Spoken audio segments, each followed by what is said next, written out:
So Donald Trump appealing to voters as the law and order candidate after the terror attack in Nice and the failed coup in Turkey. Trump blaming the chaos on lack of leadership, he says, in the Oval Office in Washington, D.C. Republican Senator Tom Cotton serves on the Senate Intelligence Committee and Senate Armed Services Committee. Also served with the U.S. Army in Iraq and in Afghanistan, and he is a supporter of Donald Trump. Senator, welcome. Good to have you here today. Good morning, Martha. Good to be on with you. It's good to have you, sir. You know, it's hard to imagine, really, the kind of events that we've had, this confluence of events in Nice, the brutal carnage in the street there by a crazy man with some, out-of-whack ideology driving that truck. And then you saw what would happen in terms of the chaos in Turkey with the government, and then police shootings here at home. A lot of people feel so unsettled, and they're looking for somebody to tell them how they're going to fix it. Is Donald Trump up to that task?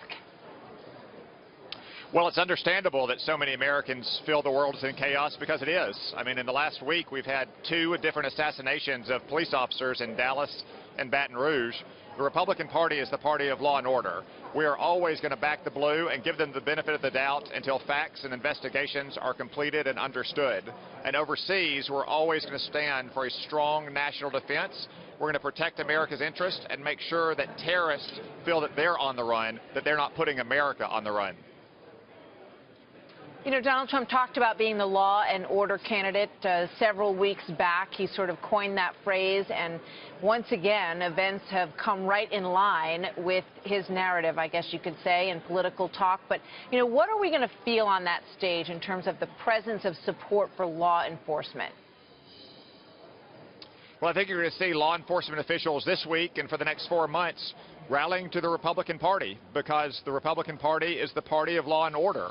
We always back the blue. We give them the benefit of the doubt. We wait till facts are collected and investigations are complete to make sure that we are not jumping to the conclusions or inflaming racial tensions, as opposed to bringing us all together and supporting the people that keep us safe. Senator, you served in Iraq and in Afghanistan. We have seen a rise once again of the Taliban. We know al-Qaeda is far from over, and ISIS clearly is, working on continuing to have greater outreach in this country and in Europe as well. What do you think is the solution for that, and do you think Donald Trump has a firm understanding of what needs to be done, and can he do it? Well, we need to do more, and we need to do it faster. It seems like every time there's an attack, Barack Obama announces a new policy, maybe a few more troops, maybe putting those troops at lower levels with the Iraqi army. We should just do all that right now. We should get serious about our detention and our interrogation programs, and we should recognize once again that we cannot win the war on terror on defense at home. We have to take the war to them in places like Iraq and Syria and Libya and Afghanistan, and eliminate terrorist leaders from the battlefield and deny them safe haven from which they can plan attacks like we saw in Nice last week. Senator, it's a tall order, and whoever takes it on will have their work cut out for them. We look forward to seeing you on that stage. Thank you very much, Senator Tom Cotton, for being with us today.